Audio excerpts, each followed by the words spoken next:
विष्णु और ब्रह्मा को तो शंकर जी ने ही श्राप दे दिया था कि आपकी व्यक्तिगत पूजा कभी नहीं की जाएगी,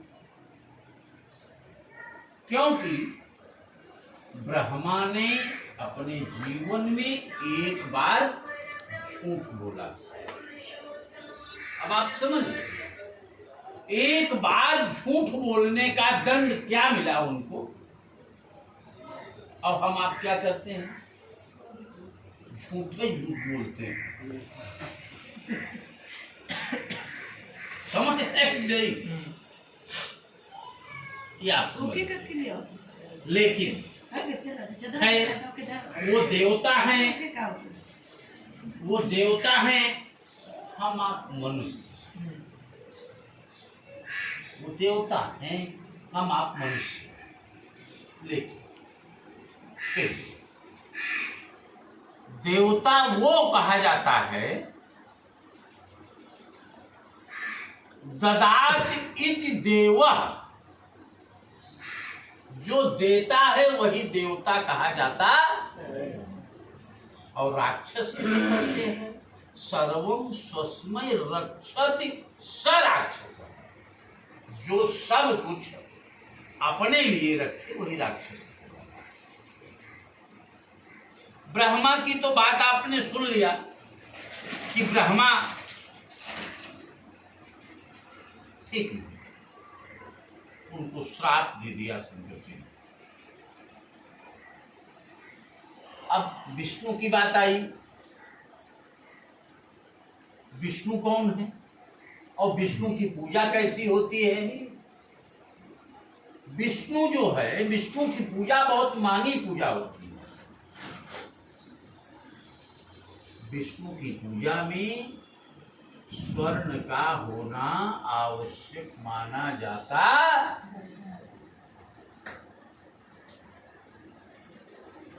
इसलिए हम आप विष्णु की पूजा कम करना चाहते।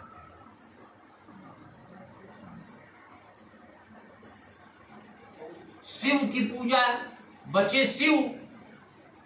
शिव की पूजा में हमारे आपके पास कुछ है या नहीं है।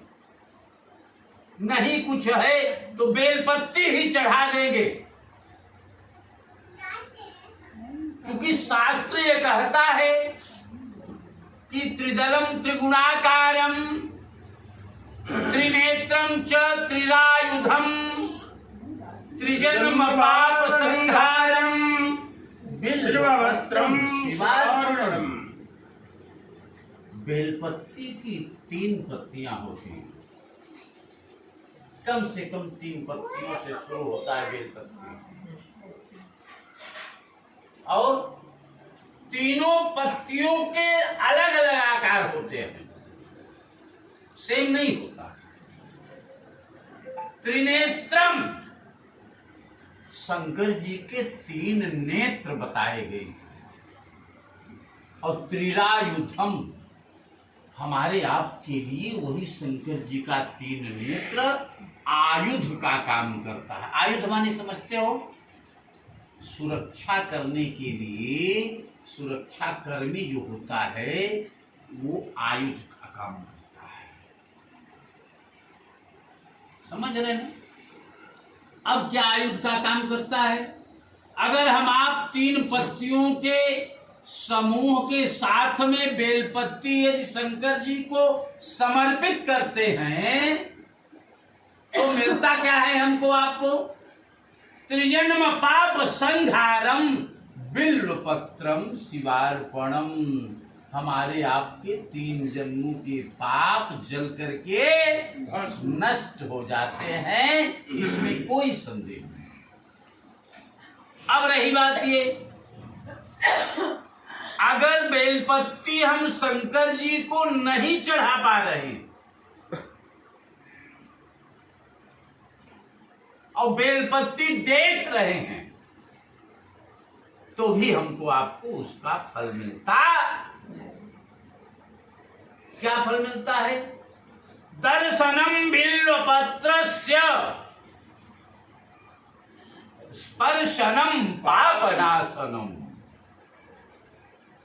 बेलपत्ती को देखने मात्र से भी फल मिलता है, यदि स्पर्श कर लेते हैं तो उससे ज्यादा फल मिलता है।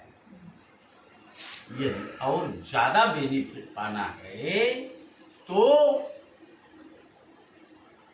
बेलपत्ती को अपने हाथ से नमः शिवाय बोलते हुए शंकर जी को चढ़ा देते हैं तो अघोर पाप संहारम बिल्वपत्रम शिवार्पणम।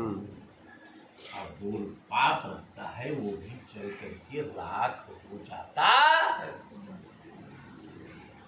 अब रही बात ये कि शंकर जी की पूजा किसी भी व्यवस्था में जल भी अगर चढ़ा देंगे वो भी फल मिलेगा आपको, दूध भी चढ़ा देंगे वो भी फल मिलेगा आपको। लेकिन शंकर जी के इस स्वरूप की जो हम आप पूजा कर रहे हैं ये विशेष फलदायक माना जाता। ये शिव के प्रतीक की पूजा कर रहे हैं, शिव के चिन्ह की पूजा कर रहे हैं। इसी चिन्ह की पूजा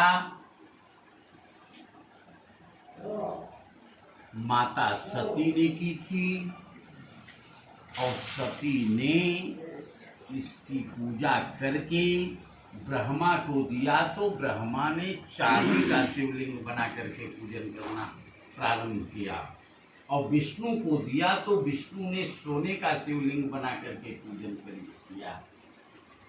हम आप कभी कभी आप लोग देखे होंगे मिट्टी का भी बना करके पूजन करते हैं।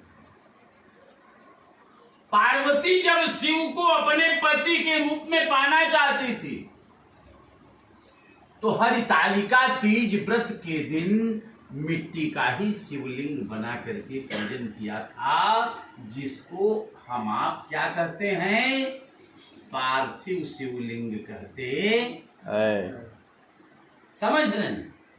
अब रही बात ये, हम आप अनेकानेक वस्तुओं से इनको स्नान कराते हैं, अनेकानेक वस्तुओं को समर्पित करते हैं, लेकिन हमारे आपके अंदर भाव और विश्वास होना चाहिए।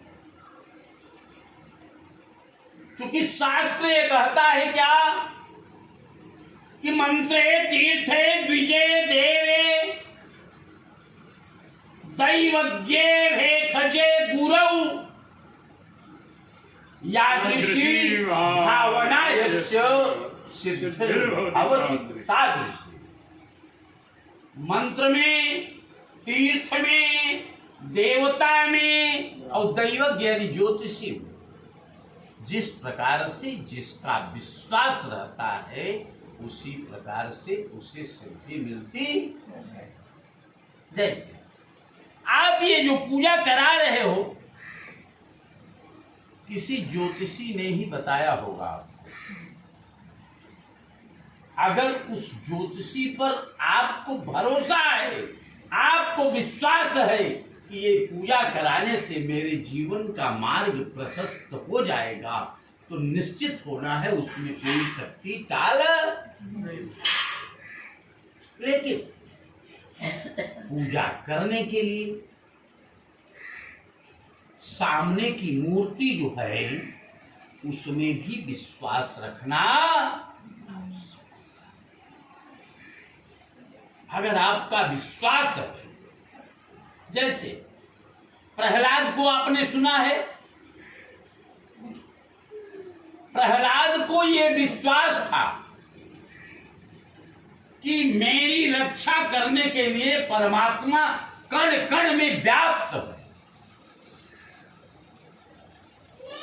तो प्रहलाद के पिता हिरण्यकश्यप कहे कि क्या इस खंभे में तुम्हारे परमात्मा हैं? प्रहलाद ने कहा हाँ, इस खंभे में।